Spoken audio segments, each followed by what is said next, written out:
वन्दे देवमुमापतिं सुरगुरुं वन्दे जगत्कारणं वन्दे पन्नगभूषणं मृगधरं वन्दे पशूनां पतिं वन्दे सूर्यशशाङ्कवह्निनयनं वन्दे मुकुन्दप्रियं वन्दे भक्तजनाश्रयं च वरदं वन्दे शिवं शङ्करम् यन्मायावशवर्ति विश्वमखिलं ब्रह्मादिदेवासुरा यत्सत्त्वादमृषैव भाति सकलं रज्जौ यथा हिर्भ्रमः यत्पादप्लवमेकमेव हि भवाम्भोधे स्थितिरुषावतां वन्देऽहं तमशेषकारणपरं रामाक्षमीशं हरिम् सदा वृन्दारको वृन्दानन्दसन्दोहदायकम् अमन्दमङ्गलागारं वन्दे शङ्करनन्दनम् यत्पादपङ्कजपरागनिषेवतृप्ता योगप्रभावविधुताखिलकर्मबन्धः स्वैरञ्चरन्ति मुनयोऽपि न ह्यमानस्तस्यच्छयात्तवपुषः कुत एव बन्धः। जिन भगवान के चरण कमलों का स्मरण करने मात्र से, जिन भगवान के चरण कमलों की सेवा में डूबे हुए योगी जन भी अपने समस्त कर्म प्रारब्ध के बंधन से मुक्त हो जाते हैं, स्वयं वही परमात्मा जब एक माया मनुष्य का रूप धारण करके जब अवतरित हो तो भला कैसे बंध सकते हैं। पूरे विश्व को बंधन में डालने वाली माया भी जिनके बंधन में बंधी रहती है, ऐसे निर्बंध परमात्मा, बंध मोचक परमात्मा स्वयं कैसे बंध सकते हैं। तो भगवान यहाँ जो श्री राम रूप में, श्री कृष्ण रूप में लीलाएं कर रहे हैं, कहीं अपने भक्तों के हृदय को आनंदित करने के लिए, माधुर्य के विस्तार के लिए यशोदा जी के हाथों प्रेम से बंध जाते हैं, कहीं अपने शत्रु के पराक्रम के माध्यम से संसार में पहले भय का, फिर करुणा का और फिर वीर रस का विस्तार करने के लिए मेघनाद के हाथों बंध जाते हैं। तो नट एव कपट चरित कर नाना सदा स्वतंत्र एक भगवाना रण शोभा लगी प्रभु ही बंधावा देखि दशा देवन भय पावा गिरिजा जासु नाम जपे मुनिकाट ही भव पास सो कि बंध तर आवई व्यापक विश्व निवास। और गीता प्रेस की प्रति में रण शोभा लगी प्रभु ही बंधायो नाग पास देवन भय पायो, इस प्रकार से पाठ है। और प्राचीन प्रति में प्रभु ही बंधावा और देवन भय पावा, ऐसा पाठ है।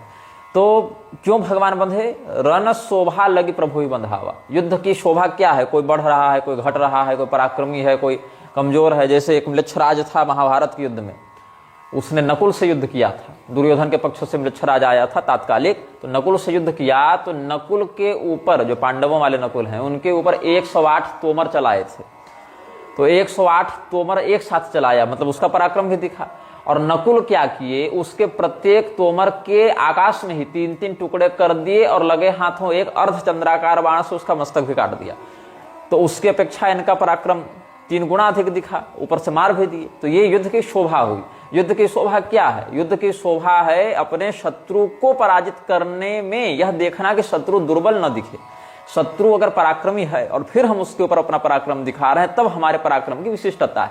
शत्रु स्वयं दीनहीन होगा, युद्ध से भाग रहा होगा, निशस्त्र होगा, दबा कुचला होगा और उसको फिर कोई मारे, तो उसको पराक्रमी नहीं कहते। ये युद्ध की शोभा नहीं रहेगी। युद्ध की शोभा तब है जब हमारा शत्रु ऐसा पराक्रमी हो जिसको देखकर लोग भय से कांपे, और फिर हम अगर उसको मारते हैं तब हमारे युद्ध में हमारी शोभा होगी। तो भगवान भी मेघनाद को और उसके पूरे खानदान को इच्छानुसार कभी भी समाप्त कर सकते थे, लेकिन युद्ध की शोभा बढ़ाने के लिए भगवान दिखा रहे हैं कि देखो इसके पास भी ऐसा पराक्रम है, इसके पास भी ऐसी शक्तियां हैं, ऐसे दिव्यास्त्र हैं, ऐसा इसका युद्ध में पराक्रम प्रदर्शित होता है। तो भगवान की इस लीला को देखकर देवता बड़े भयभीत हुए। चरित राम के सगुण भवानी तरखि न जाहि बुद्धि बलबानी अस विचारि जे तज्ञ विरागी राम ही भजहि तर्क सब त्यागी। भगवान का एक नाम अतर्क्य भी है। अतर्क्य मतलब जहां पर मन बुद्धि वाणी का प्रयोग करके युक्ति प्रमाणों के चिंतन के आधार पर तर्क प्रस्तुत न किया जा सके, क्योंकि जिन जिन संसाधनों का, जिन मन बुद्धि वाणी प्रमाण आदि का प्रयोग करके हम ब्रह्म को तर्क सिद्ध करेंगे, वो सभी प्रमाण और वो सभी गोचर विषय ब्रह्म से ही उद्भूत हैं और ब्रह्म की सत्ता के नीचे आते हैं, ब्रह्म की सत्ता का अतिक्रमण नहीं कर सकते। इसीलिए जो तत्व ज्ञानी विरक्त पुरुष हैं वो तर्क वितर्क न करके केवल शरणागति भाव से भगवान का भजन करते हैं। तो अध्यात्म रामायण में महादेव जी जो बात कहे हैं कि रामस्य सगुणम रूपम अचिंत्यम बल बुद्धि भजन्ति बुद्धि संपन्नास्तर्क मिथ्यम विहाय, इसी भाव को गोस्वामी जी ने व्यक्त किया है। अब जब सभी लोग इस प्रकार से मेघनाद के पराक्रम के सामने कमजोर पड़ गए, भगवान ही नागपाश में बंध गए हैं, तो दूसरा कौन लड़ने जावे। तो ये जो मेघनाद है उसने सोचा कि अब हम जीत गए, अब जीत गए तो हमको सामने आना चाहिए। अभी तक तो छिपा हुआ था, अप्रकाशित था, माया से अपने आप को छिपा कर मारता था, लेकिन अब ये देखा कि हम तो जीत गए, अब हमने अपने प्रधान शत्रु को ही विवश कर दिया, अपने पास में बांध लिया, तो ये प्रकट हो गया। व्याकुल कटक किन्ह घन नादा पुनिभा प्रगट कहै दुर्वादा जामवंत कह खल रह ठाढ़ा सुन करिता ही क्रोध अति बाढ़ा। अब ये जब प्रकट हुआ और जिसको देखे उसी को गाली बके, जिसको देखे उसी को गाली बके। जामवान जी जो हैं, जामवंत अपने जो ऋक्षराज हैं भगवान के बड़े श्रेष्ठ सचिवों में भी इनकी गणना होती है। भगवान के साथ जामवान जी का 3 संबंध है। वामनावतार में भगवान के परिक्रमा की सेवा की है इन्होंने, भगवान का प्रदक्षिण किया है। कितनी बार किया है इस पर मतभेद है, कहीं 3 बार कहीं 7 बार ऐसा है, लेकिन किया है। और श्रीरामावतार में भगवान के मंत्री रहे, सचिव भी रहे, सेनानायक भी रहे, भक्त तो खैर थे ही। और कृष्णावतार में भगवान के ससुर बने जामवान जी, और ये स्वयं कौन है, ब्रह्मा जी के अवतार हैं। तो जामवान जी सामने आए, कहे अरे मूर्ख, तू दिख नहीं रहा था इसीलिए तुमको हमने छोड़ दिया था, अब दिखे तब तो मारे, अब तू मेरी नजरों के सामने आया है तो भाग मत जाना, खड़ा रहना। तो मेघनाद को बड़ा क्रोध हुआ कि ये बूढ़ा हमको बैठकर यहाँ धमकी दे रहा है, जबकि हम अकेले इसकी पूरी सेना को परास्त कर दिए हैं, इसके मालिक को भी हमने वश में कर रखा है। तो कहता है मेघनाद कि सुनो, तुमको तो हम थोड़ा कम मारे हैं, बूढ़े हो ना, बूढ़े व्यक्ति को ज्यादा मार देंगे मर जाओगे, इसीलिए हमने तुमको बूढ़ा जानकर छोड़ दिया है, लेकिन लगता है तुम बिना मार खाए मानोगे नहीं। बूढ़ा जान सठ छाड़े वो तो ही लागे सी अधम प्रचार मोही। बूढ़ा जान के तुमको छोड़ दिया, हमें गाली देने आया है। अस कहे तीव्र त्रिशूल चलायो जामवंत कर गहि सोई धायो। जामवंत सो कर गहि धावा, ऐसा पाठ प्राचीन प्रति में है, और जामवंत कर गहि सोई धायो ये गीता प्रेस की प्रति में है। तो हुआ क्या, मतलब आप अगर इसको मन में चिंतन करेंगे, और कोई, मैं इसलिए कहता हूं आजकल के जो सीरियल बन रहे हैं, आजकल के जो नाट्य अभिनेता सब, ये सब रामायण महाभारत ये सब पर जो लिख रहे हैं, स्क्रिप्ट राइटिंग कर रहे हैं, पटकथा लिख रहे हैं, अभिनय कर रहे हैं, ये बिल्कुल निम्न स्तर का है, ये तो अशास्त्रीय है।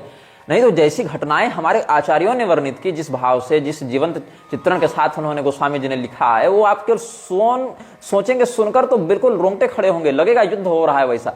तो मेघनाद आकाश में अंतर्ध्यान होकर दिव्यास्त्रों की बारिश से सबको परास्त किया है, सब तड़प रहे हैं, बेहोश हैं, बहुत मर भी गए हैं। अचानक से फिर उस काले अंधियारे से वो प्रकट होकर सामने आया, तो काले काले जामवंत जी विशाल का शरीर के साथ उससे युद्ध करने के लिए प्रस्तुत हुए। खूब गाली गलौज हुई, वाग युद्ध हुआ।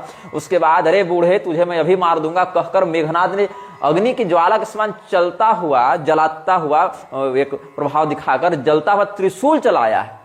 और त्रिशूल जैसे चलाया, सोचे कि उससे क्या गति होगी, क्या वेलोसिटी होगी उस त्रिशूल की, और जामवान जी ने घूमकर उस त्रिशूल को हवा में ही पकड़ा और वापस उसकी छाती में मार दिया।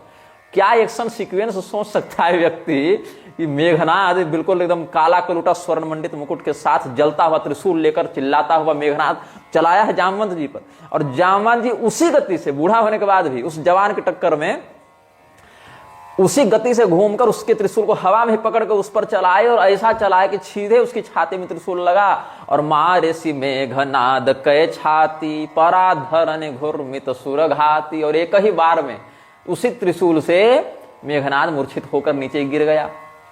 मतलब हथियार मेरे पास नहीं तो क्या हुआ, तुम्हारे पास तो है। इसी कॉन्फिडेंस में रहते थे ये लोग, इसी आत्मविश्वास में कि चलो कोई बात नहीं, हम निहत्थे आए, तुम तो निहत्थे नहीं आए हो, तुम्हारे शस्त्र से तुमको मारेंगे। तो पुनरिसान गहि चरण फिरावा मही पछारी निज बल देखरावा। और गीता प्रेस में मही पछारी निज बल देखरायो, ऐसे पाठ भेद है। बर प्रसाद सो मरई न मारा तब गहि पद लंका पर डारा। अब ये तो बेहोश हो गया, और फिर ये उठने का प्रयास कर रहा था, थोड़ी चेतना हुई, थोड़ा कराहने लगा तो देखे कि अरे ये तो मरा नहीं, इसको मारना पड़ेगा। पहले तो लगा जामवान जी कोई मर गया, लेकिन था ये जिंदा।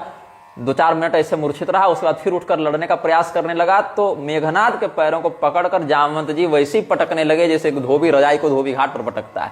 और इतना पटका, फिर भी नहीं मरा मेघनाद। क्यों नहीं मरा? वर प्रसाद सो मरई न मारा, वो तो त्रिशूल से ही मर जाता।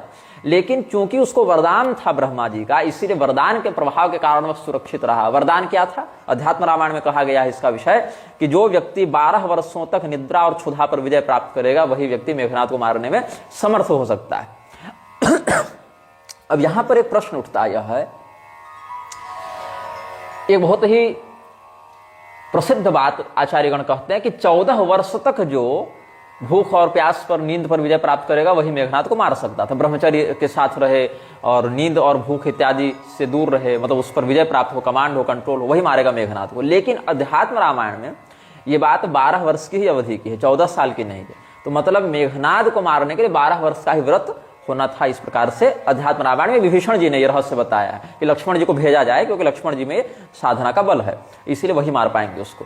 दूसरी बात यह है कि भुसुंडी रामायण में जहां शबरी जी का प्रकरण है, वहां पर शबरी जी ने जब फल प्रस्तुत किया है भगवान को, तो लक्ष्मण जी ने वो फल भी खाया है। तो एक आपत्ति आती यह है कि लक्ष्मण जी खा रहे हैं, फिर भूख पर कैसे विजय प्राप्त की? तो यहां पर तो गीता के उस सिद्धांत का आप आश्रय ले सकते हैं कि कर्ताभिमान से रहित जो क्रिया घटित होती है शरीर के द्वारा, उसका उपभोक्ता भाव नहीं ग्रहण करता है जीव, तो वहां कर्ता उसको नहीं माना जाएगा। इसीलिए अहंकार से रहित होकर जो कर्म किया जाएगा वहां पर उस जीव में कर्तृत्व भाव आरोपित नहीं होगा। इसलिए भगवान कहते हैं कि अच्छा, अहंकार विमूढ़ात्मा कर्ता हमिति मन्यते, अहम करोमिति अहंकार है, इस भाव से युक्त होकर जीवात्मा स्वयं को अज्ञानाच्छिन्न होने के कारण कर्ता मान बैठता है। और अगर ऐसा न हो तो हत्वा पे सही मान लो का न हमति न निबध्यते, पूरे संसार को मारकर भी वो हत्या के दोष से लिप्त नहीं होता है। यस्य नाहंकृतो भाव बुद्धि यस्य न लिप्यते, हत्वा पे सही मान लो का न हमति न निबध्यते। तो ये कहा जा सकता है कि लक्ष्मण जी वहां जो फल का भोग लगा रहे हैं वो कर्ताभिमान से युक्त होकर नहीं लगा रहे हैं, वो कर्ताभिमान से रहित होकर लगा रहे हैं। क्योंकि यही भाव भगवान श्री रामचंद्र जी का भी होगा, तब तो उच्छिष्ट भक्षण किए ना, नहीं तो दोष लगता, वहां स्मृति विरोध हो जाता। लेकिन कर्तृत्वाभिमान से परे होकर वो दोनों भोग लगा रहे हैं, इसीलिए न उच्छिष्ट भक्षण का दोष लगेगा और न उनको जो निरासन व्रत है उनका, निरसन व्रत है उनका, वह निरसन व्रत लक्ष्मण जी का भंग होगा। ये एक पक्ष हुआ।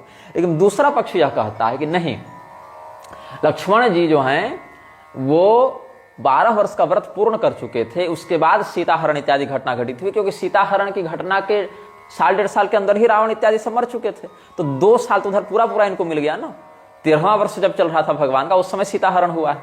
तो इसीलिए भगवान श्री रामचंद्र जी के साथ लक्ष्मण जी पंचवटी में ही वो सारा व्रत पूर्ण कर चुके थे, 12 वर्ष वाला, जो अध्यात्म रामायण में वर्णित है। और उसके बाद सबरी जी के यहाँ भोग लगाए हैं, इसीलिए वो भोग उनका नहीं हुआ। तो अलग अलग बातें हैं। तो ये मेघनाद जो है बहुत प्रबल पराक्रमी रहा, नागलोक पर भी इसने आक्रमण किया था और वहां नाग कन्या सुलोचना से इसने विवाह किया था। तो सुलोचना की कथा गोस्वामी जी ने नहीं लिखी है अपने प्रधान रामायण में, और न ही अध्यात्म रामायण आदि में हमको इसका वर्णन मिला है। किंतु सुलोचना की कथा भुसुंडी रामायण इत्यादि का आश्रय से आचार्यगण वर्णित करते हैं। तो जो भुसुंडी रामायण है उसी में सबरी जी के द्वारा भगवान को जूठे फल खिलाने की बात है, म्लेच्छराज के द्वारा अयोध्या पर आक्रमण करने की बात है, सती सुलोचना का प्रसंग, ये सब भुसुंडी रामायण में है। और भुसुंडी रामायण को शास्त्रीय आचार्यों ने, जैसे कि स्वामी कर्पात्री जी इत्यादि ने भी प्राचीन और प्रामाणिक रामायण में गिना है। यहीं पर वर्णन है कि कैसे राम नाम लिख लिख कर उन पत्थरों को जोड़ा जाता था। जब राम सेतु का निर्माण हो रहा था तो पत्थर तो इधर उधर भाग जा रहे थे, तो राम सेतु को संयुक्त रखने के लिए राम नाम का ही प्रयोग वहां पर किया गया है। ये सब बातें भी भुसुंडी रामायण में है। तो भरी भगवत कृपा होगी, हरि इच्छा कभी होगी तो भुसुंडी रामायण के भी 36,000 श्लोकों पर हम अपना व्याख्यान प्रस्तुत करने का प्रयास करेंगे। अस्तु, यहाँ क्या कहते हैं, जब वरदान के प्रभाव से मेघनाद नहीं मरा, केवल वो बेहोश होता जगता, तो थक गए व्यामंत जी, कब तक मारेंगे इसको, तो उठाकर उसको लंका की ओर फेंक दिया। वो लंका पहुंच गया वहीं से सीधे। और यहाँ देव ऋषि गरुड़ पठायो, राम समीप सपदिशो आयो। अब नागपाश से मुक्त कौन करे, तो गरुड़ जी मुक्त करेंगे। ऐसे भगवान तो स्वयं ही मुक्त हो सकते हैं, लेकिन अलग अलग भक्तों को भी तो भगवान की सेवा में कोई स्थान मिलना चाहिए, कोई रोल मिलना चाहिए। भगवान तो लक्ष्मण जी को भी पुनर्जीवित कर सकते थे, लक्ष्मण जी स्वयं भी हो सकते थे संजीवित, लेकिन हनुमान जी को भेजकर संजीवनी बूटी लाए, उधर सुसेन वैद्य का सहयोग लिया भगवान ने, उन पर कृपा की, कालनेमी का उद्धार करवाया। तो सब कुछ भगवान को देखना पड़ता है।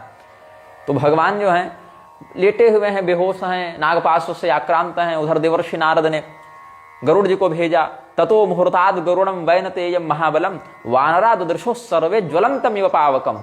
वाल्मीकि जी वर्णित करते हैं कि क्षितिज पर दर्शन हुआ उगते हुए जलते हुए अग्नि के समान। तो वानरों ने सोचा ये क्या है, तो स्वर्णमय पक्ष वाले तेजस्वी गरुड़ जी आते हुए दिखाई पड़े। खगपति सब धरि खाए माया नाग बरूथ, माया विगत भये सब हर से बानर जूछ। गहि गिरिपादप उपल नख धाये की सरिसाय, चले तमीचर बिकल तर गढ़ पर चढ़े पराई। तो क्या हुआ, गरुड़ जी आए तो गरुड़ जी के आने पर समस्त सर्प भागने लगे।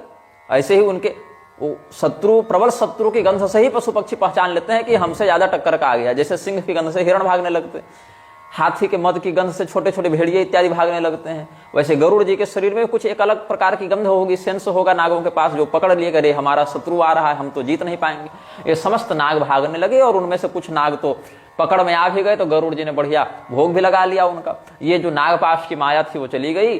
तो बहुत हर्षित होकर वानरों ने हाथ में पर्वत, प्रस्तर, वृक्षादि को धारण करके और धावा बोला लंका पर और फिर से युद्ध प्रारंभ कर दिया। तमागतम अभिप्रेक्ष्य नागास्ते विप्रद्रुव नीरुजौ राघवौ दृष्ट्वा ततो वानर यूथपाः। श्री राम लक्ष्मण दोनों को नागपाशों से मुक्त देखकर वानरों का हर्ष बढ़ गया। सिंहनादम तदाने दुर्लांगूलम दुध्रुवुश्चते।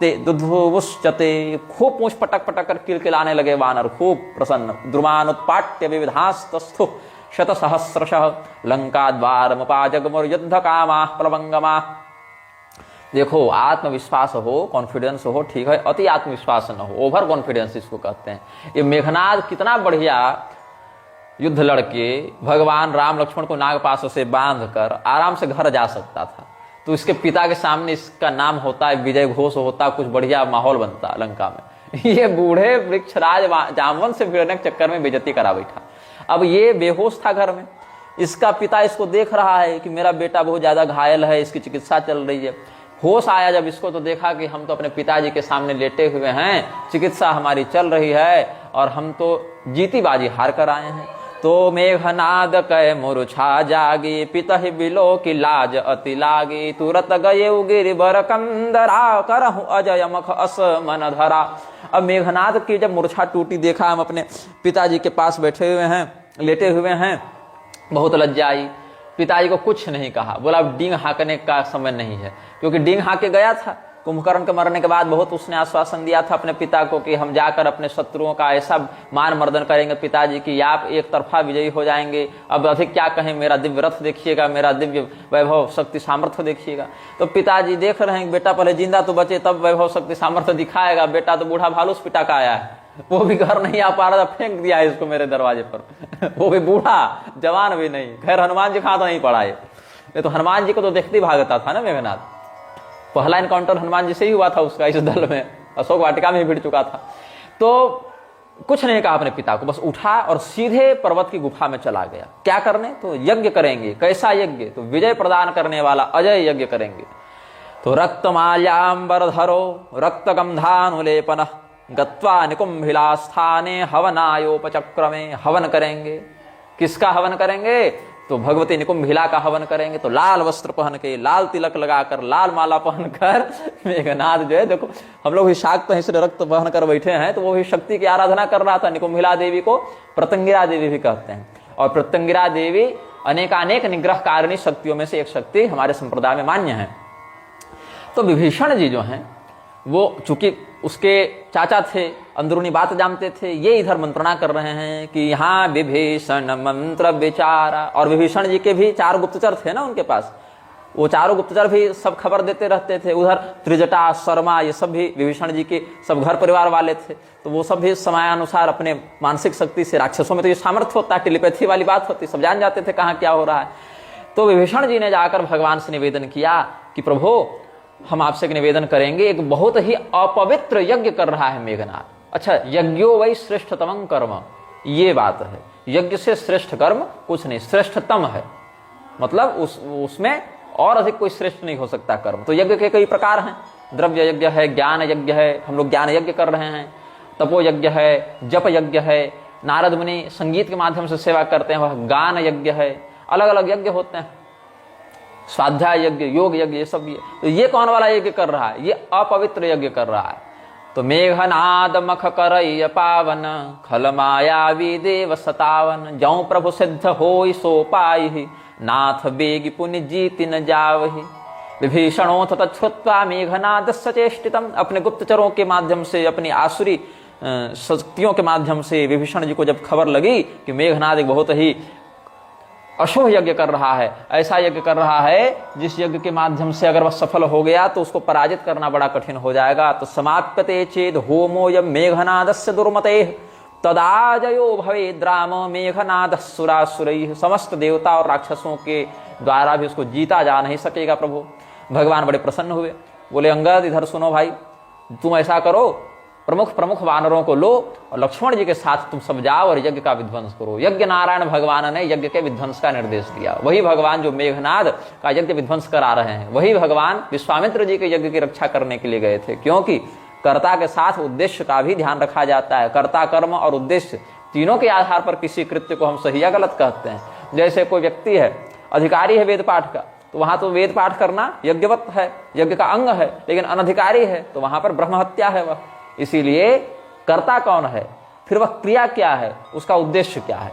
अगर कर्ता और कर्म दोनों सही है, जैसे कर्ता कर्म सही था, मेघनाद उस यज्ञ का अधिकारी था, कर्ता भी ठीक है, कर्म भी ठीक है, लेकिन उद्देश्य उसका लोक संहारण है, खल मायावी देव सतावन। तो ऐसी स्थिति में मेघनाद के यज्ञ को विध्वंस कर दिया जाए, नष्ट कर दिया जाए। तुम लक्ष्मण मारे हुरन ओहि, देख सभय सुर दुख अति मोहि। भगवान क्या कहते हैं कि देखो लक्ष्मण, संग्राम में जाकर उस मेघनाद को मारे बिना मत वापस आना, आज जाओ तो फिर मार ही दो उसको। ये देवता बड़े दुखी हैं, बड़े कष्ट में हैं, इनका दुख मुझसे नहीं देखा जाता। तो मारे होते ही बल बोधे पाई, जिहि छीजई निशिचर सुनु भाई। तच्छ्रुत्वा लक्ष्मणं प्राह रामो ज्ञानवतांबरः, हनुमत्र मुखैश्चैव यूथपैः सह लक्ष्मण। गच्छ लक्ष्मण सैन्येन महता जहि रावणीं, रावण के पुत्र रावणी मेघनाद को जाकर मारो। हनुमान, अंगद, ये सब बड़े बड़े सब हमारे योद्धा हैं, तुम्हारे साथ जाएंगे। और जैसे भी वह राक्षस मरे वैसा उपाय करना, जहां बल का प्रयोग करना है, जहां बुद्धि का प्रयोग करना है, वहां यथोचित निर्णय लेकर तुम काम करना। और 3 लोग प्रधानता से वहां पर रहेंगे, जामवंत, सुग्रीव, विभीषण सेन समेत रहे 3 जन। जामवान ऋक्षराजोयम सह सैन्येन संवृतः, विभीषणश्च सचिवः सह त्वामभियास्यति, अभिज्ञस्तस्य देशस्य जानाति विवराणि सह। क्यों विभीषण जी जाएंगे? क्योंकि लंका में किधर कौन सी गुफा है, कहाँ कौन सी सुरंग है, कहाँ कौन से यज्ञ का स्थान है, ये कौन बताएगा? तो विभीषण जी बताएंगे। जामवान जी क्यों जा रहे हैं? क्योंकि जामवान जी उसको पटक पटक कर पहले ही पराजित कर चुके हैं, तो जामवान जी को देख ऐसे ही उसका आत्मविश्वास कम हो जाएगा, हनुमान जामवंत सबको देखकर। और सुग्रीव जी चूंकि राजा है वानर सेना के, इसीलिए इनका भी रहना वहां पर तुम्हारे बल की वृद्धि करेगा। तो भगवान की इस प्रकार से आज्ञा को प्राप्त करके बढ़िया धनुष बाण तर्कस से सज्जित होकर भगवान के चरणों को प्रणाम करके लक्ष्मण जी चले हैं। जब रघुवीर दीन अनुशासन, कठिन संग कसी साजी सरासन। प्रभु प्रताप उर धरे रणधीरा, बोले घन एव गिरा गंभीरा। भगवान के चरणों को प्रणाम करके, उसका नाम मेघनाद क्यों था?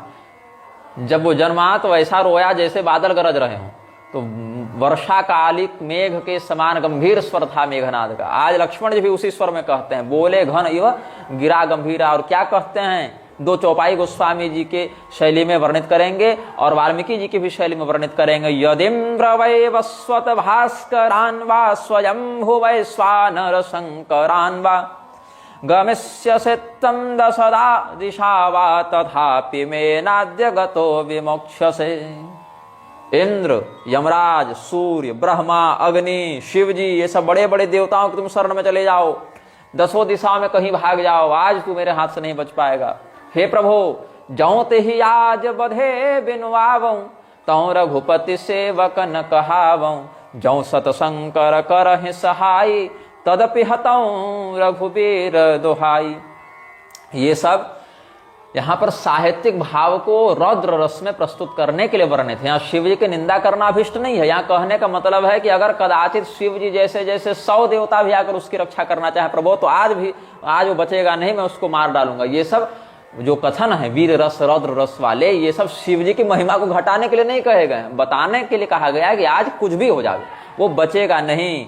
मैं अगर उसको मारे बिना आ जाता हूं तो भगवान के सेवकों से मेरा नाम काट दिया जाए, आज से हम भगवान के सेवक नहीं कहलाएंगे। ऐसा भीषण उद्घोष करके, ऐसी वीर रस युक्त प्रतिज्ञा करके लक्ष्मण जी चले। ये माहौल बनाने के लिए ऐसी बातें कही जाती हैं कि आज देखते हैं ना कौन तुमको बचाएगा। आज शिव जी को भी तुम बुला लो और 100 शिव जी आ जाए ना, तब भी तुम नहीं बचोगे।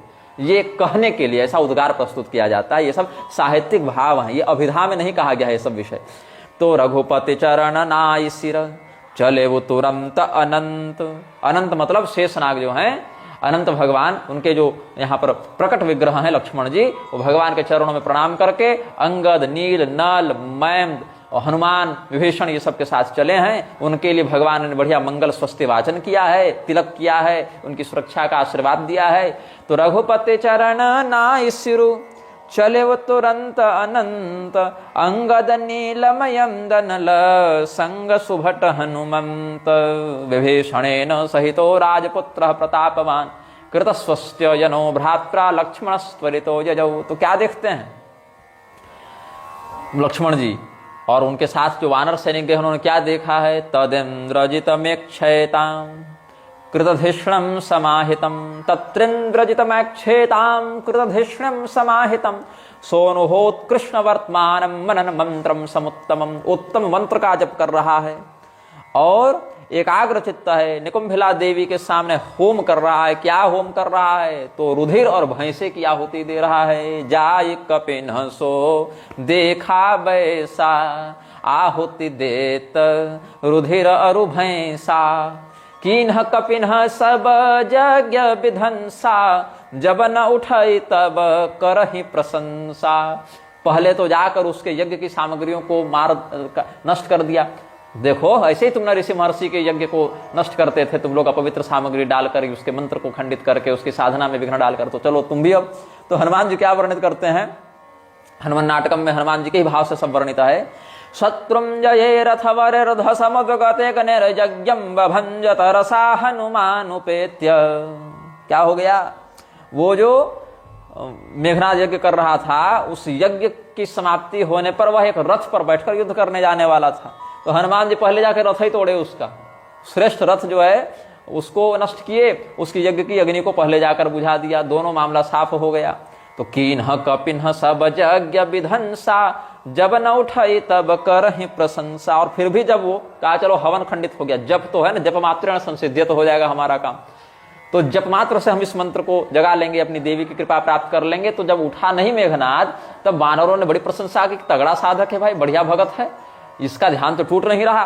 तो तदपि न उठाई धरे नहीं कच जाई, लातनि हति हति चले पराई। तो जाकर पीछे से उसके बाल को पकड़कर एक लात जमा दी उसके पीठ पर वानरों ने। और मेघनाद ऐसे पकड़ने का प्रयास किया तो भाग जाते थे। अब जप रहा है एक हाथ से, ऐसे से पकड़ने का प्रयास कर रहा है जहां जहां वानरों को। तो विध्वंसयं तम तरसा दृष्ट्वैव पवनात्मजम्, अध्यायश्चक्रजित ब्रह्म समाधेरचलन्न च, ते बध्यमाना हरयो नाराचैर भीम विक्रमैः, सौमित्रं शरणं प्राप्तः प्रजापतिमिव प्रजा। अब ये थक गया, मार खा खा के कब तक जपेगा, कब तक मार खाएगा। ऊपर से छोटा छोटा वानर भी लात मार मार के जा रहा है, इसके आत्मविश्वास को ठेस पहुंच रही है। तो त्रिशूल लेकर दौड़ा और ले त्रिशूल धावा कपिभागे, आए जहाँ रामानुज आगे। जहां पर लक्ष्मण जी खड़े थे कुछ दूर पर, ये तो गुफा के अंदर जाकर विध्वंस कर रहे थे ना वानर लोग, लक्ष्मण जी तो सीनियर हैं, वरिष्ठ हैं, वो क्यों अंदर जाएंगे। तो वानर लोग उसको बाहर निकलने के लिए उकसा रहे थे। तो ये त्रिशूल लेकर दौड़ा बाहर निकला, मारेंगे, कौन आया मेरे यज्ञ को ध्वंस करने के लिए। जैसे वानर लोग कभी कोई तीर्थों में हम लोग को भी जब तब करने विघ्न डालते हैं, तो कुछ कुछ लाठी इत्यादि साथ में रखकर ऐसे डराना पड़ता है। ये तो शत्रु था खैर मेघनाद, वो तो त्रिशूल लेकर दौड़ा है मारने के लिए। और ये सब वानर भागे, आगे आगे आ गया क्षेत्र में, अब मारेगा। तो लक्ष्मण जी के पास आ गए सब। और फिर इसने देखा कि वानर इधर उधर भाग रहे हैं और त्रिशूल एक है, तो धनुष बाण उठाकर वानरों को मारने लगा। आवा परम क्रोध कर मारा, गर्ज घोर रव बारहि बारा, कोपि मरुत सुत अंगद धाये, हति त्रिशूल उर धरने गिराए। रावणश्चापि संक्रुद्धो रणे वानर यूथपाम, पातयामास बाणो घै शतशोथ सहस्रश। इन बातों की चौपाइयों को कोई अगर अच्छा कलाकार सोचकर बढ़िया ग्राफिक के साथ रामायण का निर्माण करे, आधुनिक काल की तकनीक का प्रयोग करके, तो कितना कुछ लोगों को अनुभव होगा। अच्छा कि ये गहरी गुफा के संकरे रास्ते से मेघनाथ त्रिशूल लेकर निकल रहा है और उससे पहले सैकड़ों संख्या में वानर निकल रहे हैं, और ये मेघनाथ चमकता हुआ त्रिशूल लेकर निकला और बाहर निकला तो देखा लक्ष्मण जी हैं, विभीषण हैं, उनके दोनों तरफ अंगद हनुमान हैं और सारे वानर भाग रहे हैं उसके डर से, और तलवार ये धनुष बाण लेकर सभी वानरों को मार रहा है। और सौमित्रम शरणम प्राप्ता प्रजापति व प्रजा, जैसे प्रजागण जाकर प्रजापति की शरण में निवेदन करते हैं, वैसे ये सब वानर जाकर लक्ष्मण जी की शरण में गए हैं, और एक एक वानर को सैकड़ों सैकड़ों बाणों से व्यथित कर रहा है मेघनाथ। तब तक उधर से अंगद जी और हनुमान जी दौड़ते हुए आए हैं, और ये इतने क्रोध में है अपने यज्ञ के खंडित होने से कि उसने उस त्रिशूल से दोनों को मारा। लक्ष्मण जी के साथ जो आए थे ना, अंगद और हनुमान जी, दोनों को मारा है। फिर वो दोनों नीचे गिरे हैं। कोपि मरुत सुत अंगद धाये, हति त्रिशूल और धरनि गिराए। प्रभु कह छाड़े शूल प्रचंडा, सरहति कृत अनंत जुग खंडा। और फिर पहले हनुमान जी को मारा, फिर अंगद को मारा, फिर वही त्रिशूल घुमाकर लक्ष्मण जी पर चलाया, वही लक्ष्मण जी वहीं से बाण चलाए और आकाश में उस त्रिशूल को दो टुकड़ा कर दिए। सलक्ष्मणम समुद्दिश्य शूलम प्रावर्तयद नृपम, आवारयद संभ्रांतो लक्ष्मण सुदुरासदम। तब तक उधर उसका त्रिशूल खंडित हो गया, और तब तक इधर से जो लक्ष्मण जी के साथ आए थे मेघनाद से लड़ने के लिए, हनुमान जी और अंगद जी, वो तुरंत खड़े हो गए।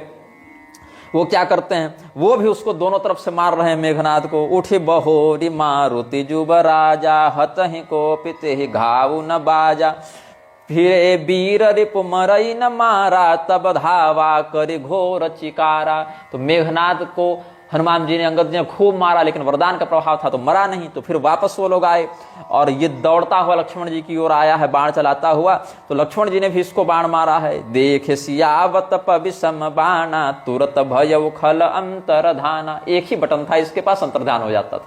जहां देखा मामला बिगड़ रहा है, अपने हाथ से विषय भाग रहा है, तो लक्ष्मण जी ने इसको मारने के लिए जब बाण चलाए तो उन कठोर बाणों को, मृत्यु के समान अंतक सदृश बाणों को आता हुआ देखकर मेघनाद अंतर्ध्यान हो गया।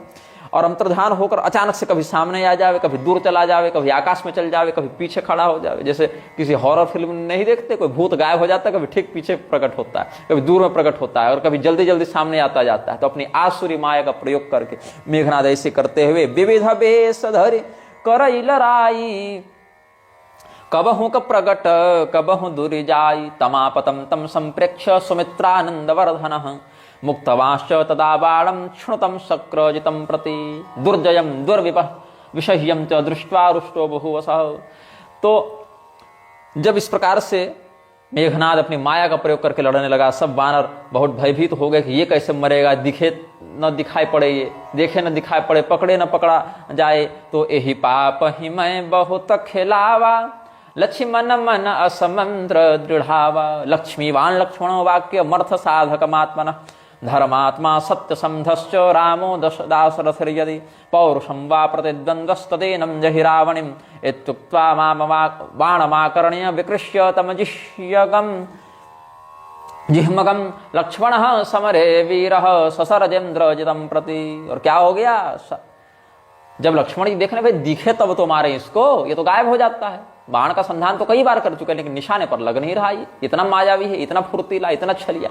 उन्होंने शपथ की, उन्होंने क्या कहा कि यदि मैं सत्यवादी, धर्मनिष्ठ और निष्पक्ष श्री रामचंद्र जी का सेवक हूं, और हमारे श्री रामचंद्र जी वास्तव में निष्पक्ष हों, पक्षपाती नहीं हों, तो हे बाण तुम मेघनाद को मारो, यह हम तुम्हारे प्रति निर्देश देते हैं। तो ऐसा जब ब्रह्म वाक्य सदृश जब मंत्र बल से युक्त वह बाण चलाया, तो मेघनाद फिर कहीं रहे, वो तो गाइडेड मिसाइल बन के आना, तो फिर जाकर संकल्पित बाण मारेगा उसको।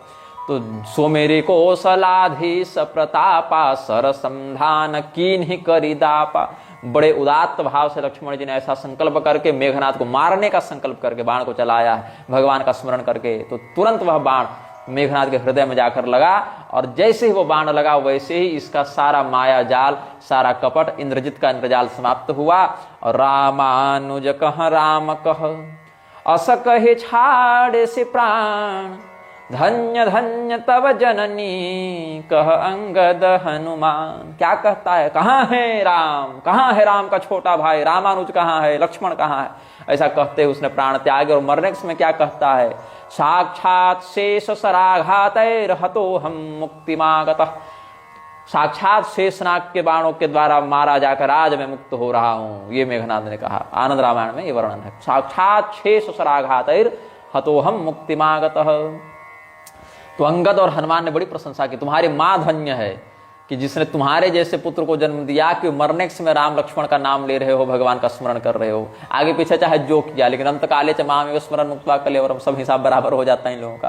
तो बेनो प्रयास हनुमंत उठावा, लंका द्वार राखित ही आवा। अब इसके बाद जो घटनाएं घटित हुई हैं उसमें कुछ कुछ बातें हैं जो कल्प भेद से ग्राह्य हैं।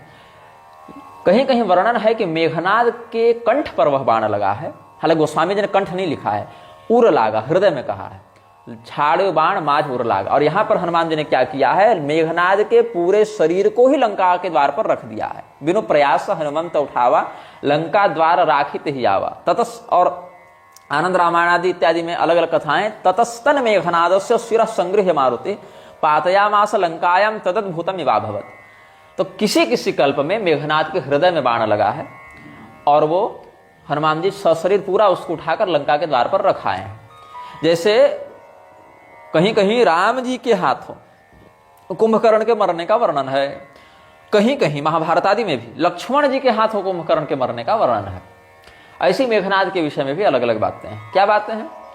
तो मेघनाद जब मरा तो कैसे मरा? तो एक कल्प में मेघनाद के हृदय में बाण लगा, जहां का वर्णन अभी गोस्वामी जी कर रहे हैं चलती हुई प्रसंग वार्ता में, और उसके पूरे शरीर को उठाकर रखा है लंका के द्वार पर कि द्वारपाल सब जाकर इसके पिता को सौंप दे, अपना अंतिम संस्कार इसका होगा, जैसा भी कुल में नियम धर्म होगा इसका। एक कल्प में यह कहते हैं कि ततस्तन मेघनादस्य शिरः संगृह्य मारुति पातयामास लंकायाम तदद्भुतम इवाभवत्। मेघनाद के गले में तीर लगा था, तो धड़ अलग हो गया, माथा अलग हो गया, मस्तक कट गया। तो हनुमान जी ने पूरा शरीर नहीं पहुंचाया, केवल माथा उठाकर और लंका के द्वार पर रख दिया है कि देखो यही तुम्हारा पुत्र था, मर गया। लेकिन जहां सुलोचना इत्यादि का प्रसंग प्राप्त होता है वहां क्या कहते हैं कि हनुमान जी मेघनाद के शरीर को तो लंका पहुंचा दिए, लेकिन उस कल्प में सिर अपने पास रख लिया।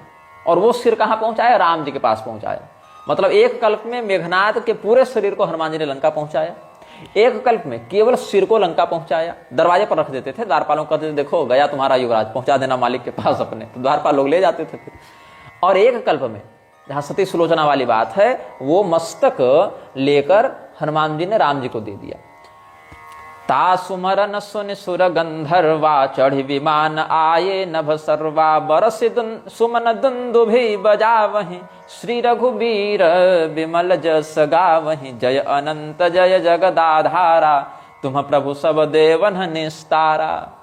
हे संपूर्ण जगत के आधार शेषनाग, हे अनंत भगवान आपकी जय हो, हे रघुनाथ जी आपकी जय हो, आपने समस्त देवताओं का उद्धार किया, ऐसा कह रहे हैं ये लोग देवतागण पुष्प वृष्टि करके स्तुति करते हुए।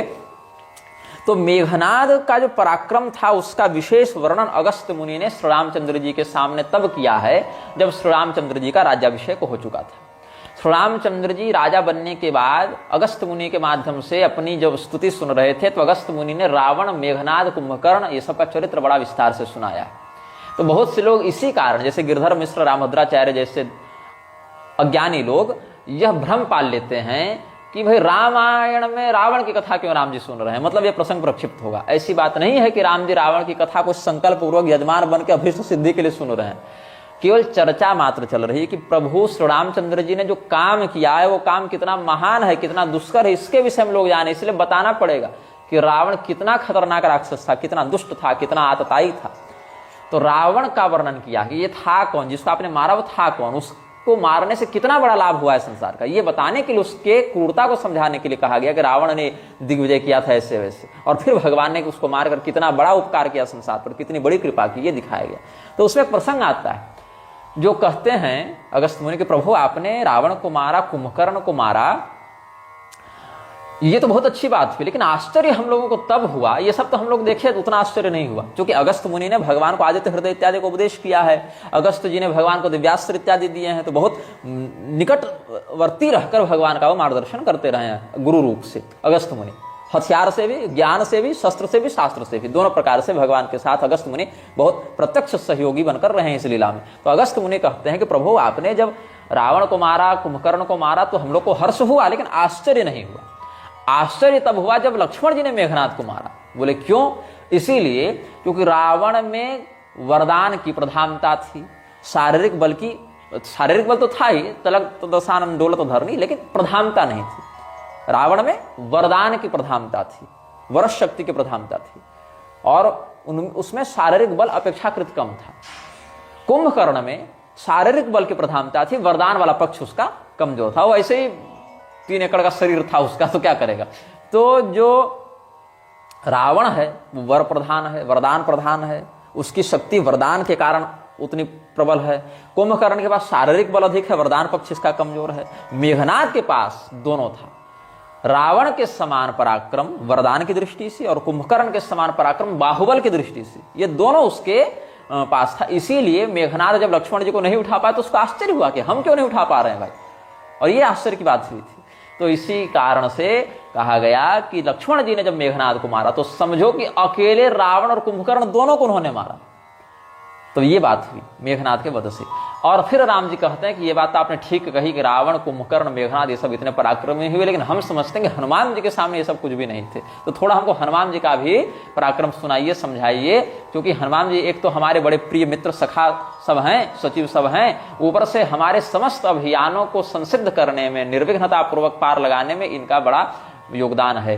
तो इसीलिए भगवान ने कहा था कि हे हनुमान, तुम्हारे एक एक उपकार के बदले मुझे अपने प्राणों को देकर उन उपकारों को चुकाना पड़ेगा। तो कुल मिला के एक ही उपकार में चुका पाऊंगा, क्योंकि एक उपकार के बदले प्राण दिया तब तो मामला खत्म। तो बाकी समस्त उपकारों के लिए हम सदैव तुम्हारे ऋणी रहेंगे।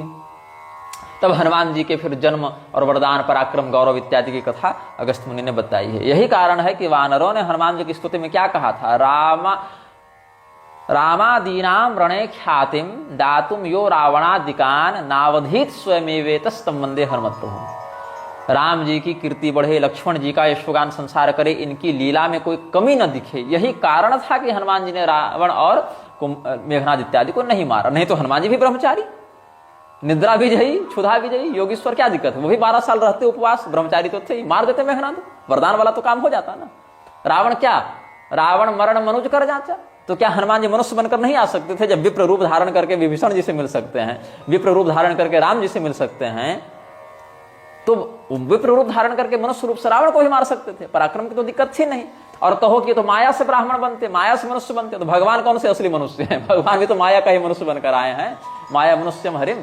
तो जैसे भगवान माया का मनुष्य बनकर रावण को मार रहे हैं, वैसे हनुमान जी भी माया का मनुष्य बनकर रावण को मार सकते थे, पराक्रम तो था ही, लेकिन नहीं मारे। क्यों नहीं मारे? ताकि हमारे इस पराक्रम के कारण कहीं भगवान की कीर्ति में कोई कमी न लगे। भगवान के हाथों रावण का मरना निश्चित है, यह यश भगवान का बढ़े। इसी सेवा को अखंड भाव से व्यक्त करने के लिए हनुमान जी ने समर्थ होने के बाद भी मेघनाद, कुंभकर्ण, रावण इत्यादि को जान से नहीं मारा, बस पीटते थे, केवल छोड़ देते थे पीट पीट कर। तो यहां पर क्या कहते हैं सुलोचना के प्रसंग में, कि सुलोचना ने जब सुना कि हमारे स्वामी वीर गति को प्राप्त हुए हैं, हालांकि पक्ष तो अधर्म का था, लेकिन भागा नहीं ना भाई, लड़ के मरा है, वीर गति मिली है हमारे पति को, अब हमको सती होना है इनके साथ। तो सती होने के लिए मुझे अपने पति का मस्तक चाहिए, ऐसा उसने कहा। ततः प्रमुदिता देवाः सौमित्रिं परितुष्टुः पुष्पाणि विकरन्तो वै चक्रुर्नीराजनं हुः नानावाद्य निनादैश्च सौमित्री राघवं ययौ रावणोऽपि भुजं दृष्ट्वा श्रुत्वा पुत्रवधं तथा पपात पुत्र दुखेन सभयो मूर्छितो भुवि। अब इसमें जो सुलोचना वाली कथा है उसमें एक और विचित्र बात है। सुलोचना वाली बात क्या कहती है कि जब लक्ष्मण जी ने बाण मारे थे, किसको, मेघनाद को, तो उसके शरीर कई भागों में कटे, हाथ अलग कटा, पैर अलग कटा, माथा अलग कटा, ऐसे करके छत विछत कर दिया उसके शरीर को। उसमें जो हाथ था वो हाथ उड़कर गया है सुलोचना के पास। वो सुलोचना उस समय अपने अंतःपुर में थी, सखी सहेली के साथ बैठी थी। वो हाथ अचानक से ऊपर आकर गिरा है, और जब हाथ ऊपर आकर गिरा नीचे, तो अब पत्नी पहचान गई मेरे पति का हाथ है, कैसे नहीं पहचानेगी, पति का हाथ है। लेकिन मेरे पति तो युद्ध करने गए हैं, और ये हाथ कैसा है, किसका, माया का है, सही है, क्या है। तब उसने पूछा कि ये किसका हाथ है। मैं अपने सतीत्व की शपथ लेकर पूछती हूँ, सत्य बताओ तुम क्या हो, किसके हाथ हो। और ऐसा कह के उसके हाथ में कलम पकड़ाई है सुलोचना ने। ये सब अलग अलग रामायणों में कथा है, कुछ भूसुंडी रामायण में है, कुछ और भी कवियों ने लिखा है। तो मेघनाद के उस हाथ ने अपना नाम लिखा वहां पर, और मैं मेघनाद लक्ष्मण के द्वारा मारा गया, ऐसा उसने परिचय दिया अपना। तब वो रोने लगे और वो हाथ उठाकर जाकर रावण को दी है। तब रावण उस भुजा को देखा और रोता है। रावणों पे भुजम दृष्ट्वा, यहां पर वो प्रसंग लगता है, रावणों पे भुजम दृष्ट्वा श्रुत्वा पुत्रवधम तथा पपात पुत्र दुखेन सभयो मूर्छितो भुवि। और मंदोदरी रुरोदाथ रावणस्याग्रतो भृशम मंदोदरी रुदन करि भारी उरताड़त बहुभांति पुकारी नगर लोग सब व्याकुल सोचा सकल कहीं 10 कंधर पोचा। पोच मतलब नीच पापी। तो जितने भी नगर के लोग हैं सब रोने लगे, सब व्यथित चित्त हो गए और सब लोग गाली दे रहे हैं रावण को, ये बड़ा दुष्ट राजा हो गया, ये बड़ा ये अधर्म। ऐसा सुनो, जब यही रावण देवताओं को मारता पीटता था, जब ऋषि मुनियों को मारता था, तब इस लंकावासी किसी व्यक्ति ने उसको पोछा नहीं कहा कि दुष्ट है मेरा राजा, तो खूब ऐशोआराम था। विभीषण जी जैसे कुछ एक धर्मात्मा करते थे विरोध अपने नीतिगत समयोचित भाव से, लेकिन पूरा नगर गाली नहीं देता था रावण को। नगर कब गाली दे रहा है? जब स्वयं मार खा रहा है तब। तो नगर वाले कोई सज्जन नहीं थे, इसलिए इन पर तरस नहीं खाना है। मंदोदरी खूब रो रही है, अपनी छाती पीट पीट कर अपने पुत्र के विलाप में रो रही है। सब लोग रावण को गाली दे रहे हैं, तो रावण ज्ञान दे रहा है यहाँ पर। दैवाधीनमिदं भद्रे जीवता किम न दृश्यते त्यज शोकम विशालाक्षी ज्ञानमालम्ब्य निश्चितम जातस्य हि ध्रुवो मृत्युर्ध्रुवम जन्ममृतस्य च तस्माद् परिहार्येऽर्थे न त्वं शोचितुमर्हसि। ये श्लोक कॉमन है, गीता में भी ये श्लोक आया है। रावण क्या कहता है? दैवाधीनमिदं भद्रे जीवता किम न दृश्यते त्यज शोकम विशालाक्षी ज्ञानमालम्ब्य निश्चितम। हे सुंदरी, ये संपूर्ण संसार दैव के अधीन है। यही रावण 2 महीना पहले, युद्ध से पहले, स्वयं को दैव का नियंता बता रहा था कि ब्रह्मा जी। अच्छा, ये रावण कितना मूर्ख है। अंगद जी से जब इसका संवाद हुआ था, वो प्रसंग भी आप लोगों ने इसी रामायण श्रृंखला में सुना होगा, रामचरितमानस के उस प्रसंग में हमने कहा था, जब गुरुसहायगंज में हम कथा कह रहे थे उस समय। रावण को जब अंगद जी ने बहुत समझाया कि देखो तुम्हारा कुल खानदान इतना बढ़िया, तुम इतने पढ़े लिखे हो, सब बढ़िया, तुम्हारा जीवन वैभवशाली ऐश्वर्य संपन्न तपस्वी के समान रहा है, तब काहे ये सब नाटक करते रहते हो कि दूसरे की पत्नी उठा कर ले आते हो, राम जी मार देंगे तो मुंह बन जाएगा तुम्हारा। तो कहता है कि अरे सुनो, जब हम अपने मस्तकों को काट कर हवन कर रहे थे ना, तो हम देखे थे कि राम के हाथों मेरी मृत्यु है। तुम हमको क्या बताओगे? हमसे बड़े ज्योतिषी हो तुम। तो जब मेरी चमड़ी जल रही थी, जब मेरा चेहरा जब झुलसा वहां पर, तो मैंने देखा कि क्या विधाता लिखे हैं इसमें कि मैं राम के हाथ मरूंगा। तब हमने कहा कि अच्छा लगता है ब्रह्मा जी बूढ़े हो गए हैं, उनको पता नहीं कि रावण अभी क्या है, इसीलिए लिख दिया कि राम के हाथों मरेगा रावण। तब अंगद जी कहे तुमसे बात करना बेकार है। जब तुम स्वयं पढ़ चुके हो, अपनी कुंडली देख चुके हो कि राम जी के हाथों मरेंगे, तब भी तुमको दुर्मति, तब क्या कहें इसमें हम। रावण की बात से अंगद जी निरुत्तर हो गए। इस लेवल का धूर्त, इस लेवल का थेथर कि देख रहा है कि मेरी किस्मत राम जी के हाथों मरूंगा, ऐसी बात कह रही है। तो कहता है ब्रह्मा जी बूढ़ा है, उनको 60 गए होंगे, 60 वर्ष के हैं ना ब्रह्मा जी, कहा होगा। तो एक शब्द है ग्रामीण भाषा में 60 आ जाना, मतलब 60 वर्ष का जब हो जाता है व्यक्ति, तो उसमें वार्धक्यता के कारण स्मृति भ्रंश हो जाता है। तो रावण ब्रह्मा जी को स्मृति भ्रंश वाला व्यक्ति बता रहा है कि उनको पता ही नहीं कि अभी रावण क्या चीज है, कि राम के हाथ मेरी मौत लिख रहे हैं ब्रह्मा जी। तो ये अब क्या कहता है कि नहीं, संसार तो दैव के अधीन है।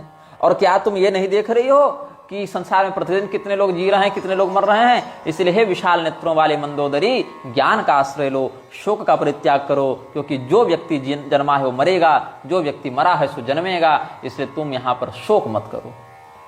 अच्छा, इसी बात पर गोस्वामी जी लिखते हैं कि 3 ज्ञान उपदेशा रावण आपुन मंद कथा शुभ भावन तब 10 कंठ विविध विधि समुझाई सब नारी। क्योंकि घर की औरत से गाली खाना, औरत शब्द तो गलत है, घर की महिला से, घर की स्त्री से गाली खाना बड़ा दुष्कर हो जा रहा था रावण के लिए, क्योंकि उसको तो पीट भी नहीं सकता है, किसको मारेगा। तो न स्वर रूप जगत सब देखो हृदय विचारी, ये उपदेश दिया। तब गोस्वामी जी कहते हैं कि पर उपदेश, यही का है ना, कुशल बहु तेरे, पर उपदेश कुशल बहु तेरे, जे आचरहि ते नर न घनेरे। परोपदेशे पांडित्यम सर्वेषां सुकरम नृणाम धर्मे स्वीय मनुष्ठानम कस्यचित् महात्मनः। हम लोग सब इसी गणना में आ जा रहे हैं। अपने अपने जीवन में समीक्षा करें तो दूसरे को उपदेश देने में तो सब निपुण हैं, लेकिन आचरण करने वाले बहुत कम लोग हैं। तो अपने धर्म का अनुष्ठान कौन व्यक्ति कितने प्रगल्भता से कर रहा है, इसी से महात्मा और दुरात्मा की पहचान हो जाती है। छपायां तु व्यतीतायां लंका द्वारम समारुधन। जब रात्रि को इस प्रकार से विलाप होता रहा, कोई व्यक्ति नहीं सोया है। निशा सिरानि भयो भिनुसारा लगे भालू कपि चारहु द्वारा। फिर से बानर भालू लग गए चारों दरवाजे पर आकर। हनुमान, अंगद, नल, नील, सुग्रीव, मैंद, द्विविद, जामवान, गयंद, ये सब जितने भी हैं भगवान के प्रिय भक्त, सेवक, सखा, यूथपति, ये सब पहुंच गए। द्विविद भी उस समय तक ठीक ही था, बाद में गड़बड़ा गया वो। तो यहाँ पर एक प्रसंग और है, अन्य रामायणों के अनुसार भूसुंडी रामायण इत्यादि में भी ये सब बातें वर्णित हैं कि जो सती सुलोचना है वो अपने ससुर के पास गई, रावण के पास। बोले पिताजी हम तो अब सती होंगे, हमारे स्वामी का अंतिम संस्कार होगा तो हम भी उन्हीं के साथ पतिलोक को जाएंगे। तो बहुत समझाया कि नहीं बेटी ऐसा मत करो, वैसा मत करो। मंदोदरी ने कहा कि क्या गलत कह रही है, ठीक ही तो कह रही है। कोई भी पतिव्रता स्त्री है अपेक्षा रखती है कि अपने पति के साथ परलोक जावें, तो इसका अधिकार बनता है, आप इसको सती होने की अनुमति दीजिए। बोले अच्छा ठीक है जाओ। बोले मस्तक नहीं हमारे स्वामी का मेरे पास, तो कैसे हम मस्तक प्राप्त करेंगे। तो इस पर अलग अलग आचार्यों ने अलग अलग बातें कही हैं। कुछ काव्यों में प्राप्त होता है, कुछ रामायणों में। रामायण भी एक काव्य ही है, लेकिन आर्ष कोटि का काव्य है, लोक काव्य नहीं है। तो रावण ने कहा कि मस्तक तो राम जी के पास है। उस कल्प में हनुमान जी मस्तक राम जी को जाकर दिखा दिए थे कि महाराज प्रभु यही रहा मेघनाथ का मस्तक।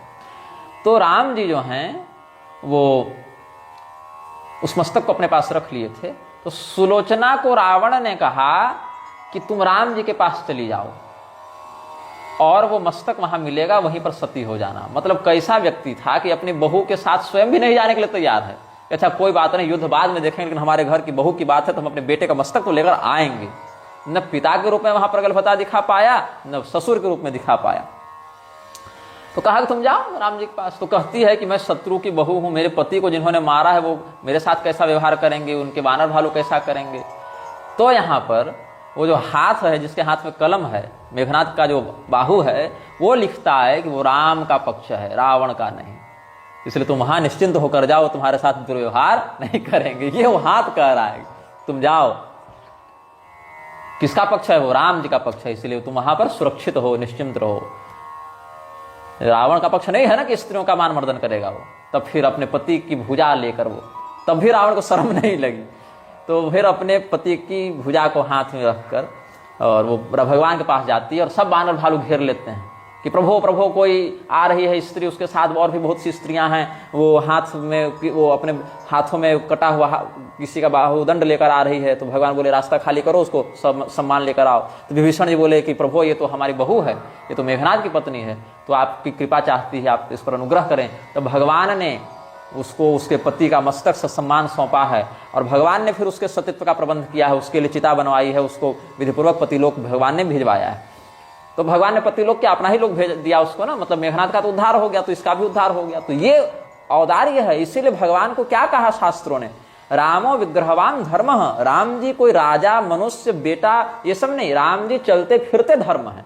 धर्म के स्वरूप को देखना है तो राम जी को देखो। तो रामो विग्रहवान धर्म, कि जिनकी पत्नी का अपहरण करके रावण ले गया है उसकी बहू को भी उसका अधिकार देने वाले भगवान राम है। और आजकल के नास्तिक जो राम जी के इस चरित्र को नहीं समझते, वो 10 तरह की गाली देते हैं। अम्बेडकर जैसे लोग जो राम जी की इतनी निंदा की, उनको कथित हिंदूवादी लोग प्रातस्मरणीय बताते हैं। तो ये सब बातें मेघनाद की मृत्यु से संबंधित और मृत्यु को वास्तव में कहे तो उद्धार से संबंधित हमने वर्णित किया है। प्रातः काल अगले दिन जब युद्ध प्रारंभ हुआ, सारे वानर भालू भगवान की ओर से युद्ध करने के लिए रावण की लंका को घेर लेते हैं।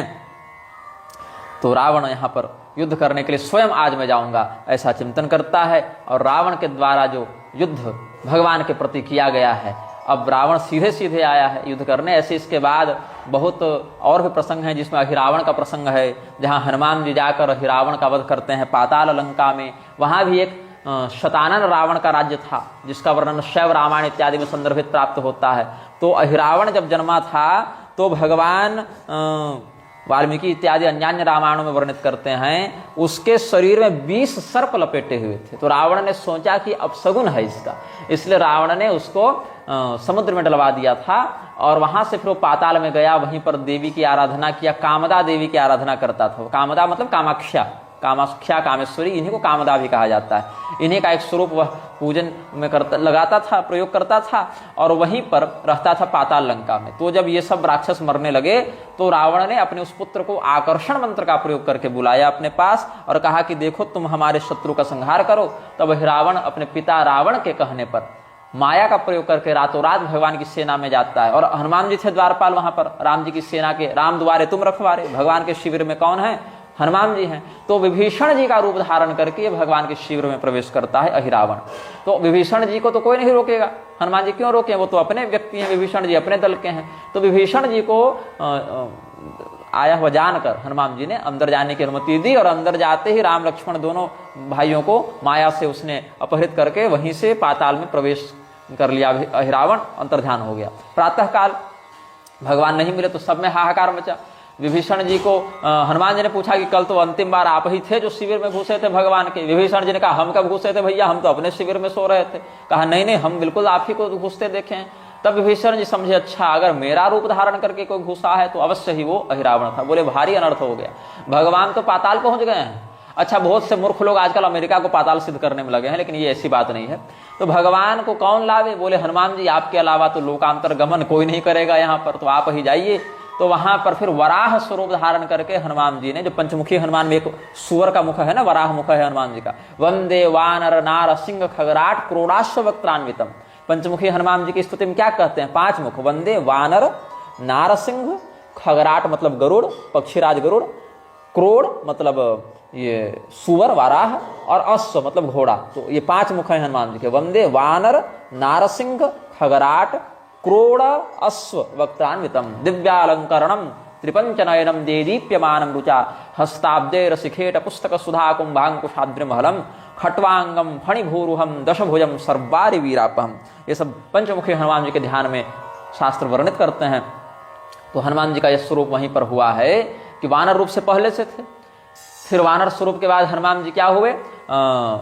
वाराह का रूप धारण करते हैं जब वो भूमि खोद कर पाताल जाना है तो, और नारसिंह रूप से वहां पर राक्षसों का संहार किया है, सबसे लड़े हैं। और जैसे अश्व अपने ऊपर अपने सवारी को बैठाता है, वैसे घोड़े के समान हनुमान जी ने बैठाया है राम लक्ष्मण कंधे पर, और फिर आकाश की ओर उड़े हैं। पाताल से ऊपर उठेंगे तब तो पृथ्वी तक पहुंचेंगे। तो फिर वहां से गरुड़ जी के समान तीव्र गति से उत्प्लावन बल का प्रयोग करते हुए हनुमान जी उड़े हैं, तो ये गरुड़ के समान हो गए। तो यही 5 काम हनुमान जी एक साथ किए हैं। तो इसलिए पंचमुखी हनुमान का यहाँ पर समग्र स्वरूप देखने को मिल जाता है। तो हनुमान जी जब वहां पहुंचे पाताल लंका में, तो वहां क्या देखते हैं कि उन्हीं के समान दिखने वाला रूप रंग वाला स्वर्ण शैलाभ देह कोई दूसरा वानर वहां खड़ा है। बोले तुम कौन? बोले हम मकरध्वज।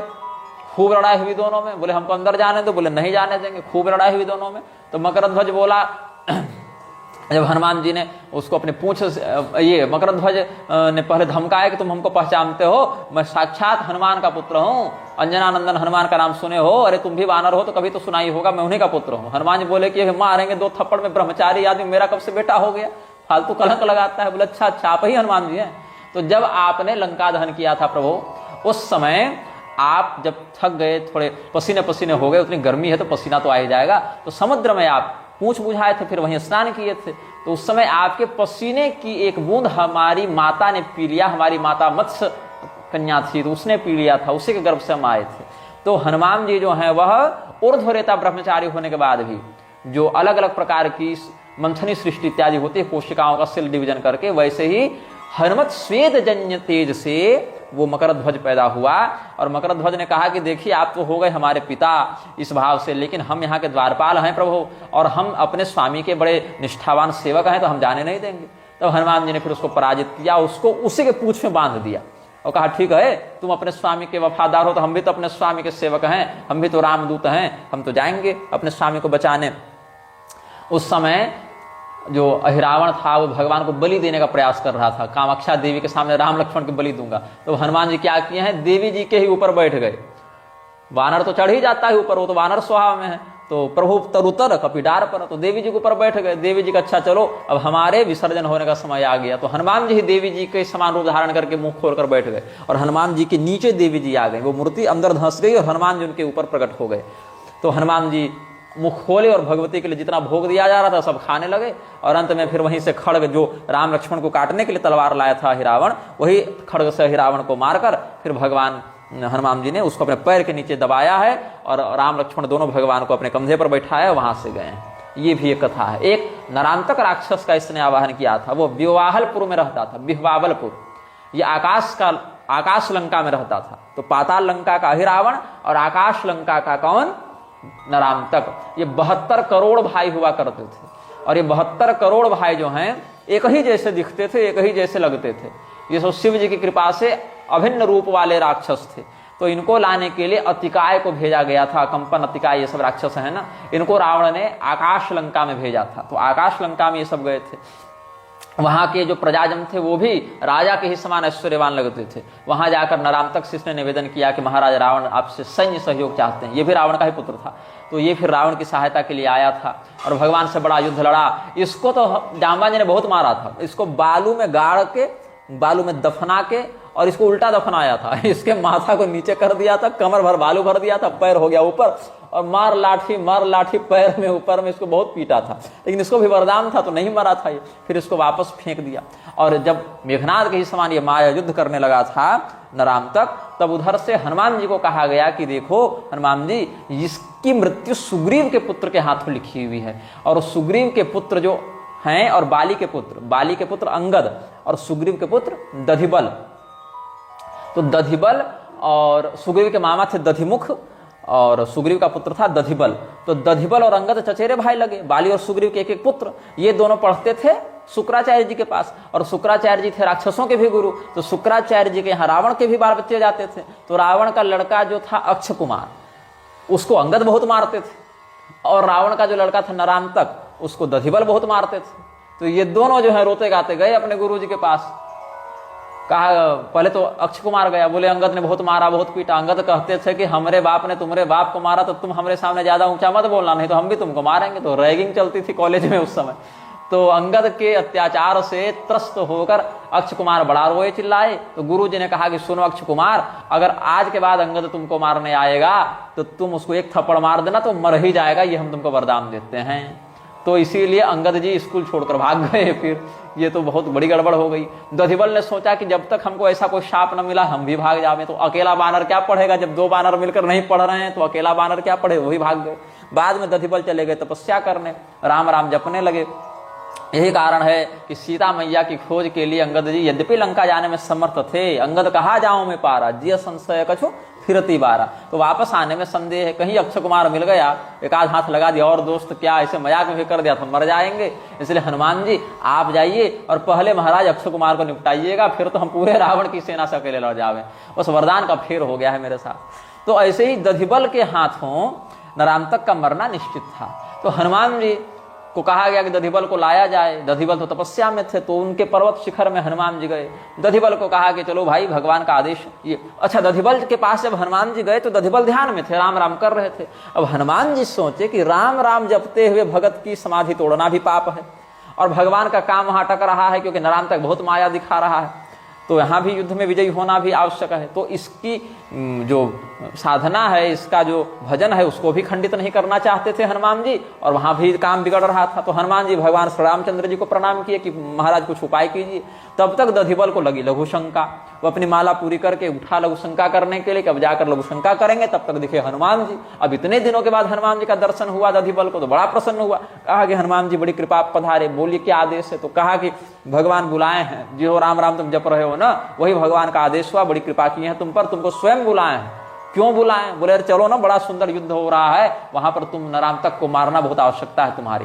तो दधिबल जो है वो गया नरांतक के पास और पहले तो मित्रता का भाव रखा, शांति दूत बनकर गया कि देखो तुम हमारे सहपाठी हो, मित्र हो, कहाँ लड़ने में लगे हुए हो राम जी से। तुम्हारे जैसे अहिरावण और मेघनाद ये सब बड़े बड़े योद्धा मार दिए गए भगवान के हाथों, तो तुम कहाँ से बचोगे, तुम भगवान की भक्ति करो, भजन करो। ऐसा कहते हुए जब दधिबल ने समझाया तो नरांतक बहुत चिढ़ गया। फिर दोनों में युद्ध हुआ और अंत में नरांतक को 32,000 योजन ऊपर आकाश में ले जाकर दधिबल ने वहीं से पटका और नीचे पटक कर मार दिया और फिर दधिबल चले गए। नरामतक का उद्धार करके। तो उस नरामतक की पत्नी भी बड़ी पतिव्रता थी और उस नरामतक की पत्नी ने भी भगवान के ही चरणों के सामने अपने पति के साथ सती धर्म का वर्ण किया था, ये भी सती हो गई थी। तो इस प्रकार से रावण की और भी कई सारी संततियां अलग अलग रामायणों में वर्णित हैं। आकाश लंका, पाताल लंका, ये सब का विवाहलपुर कहते थे, बिहवावलपुर आकाश लंका को। तो ये सब भी अलग अलग स्थानों पर कथाएं वर्णित हैं। और इन सभी लोगों को जब नष्ट करवा लिया रावण ने, उद्धृत करवा लिया, तब स्वयं भगवान से युद्ध करने के लिए प्रस्तुत हुआ था।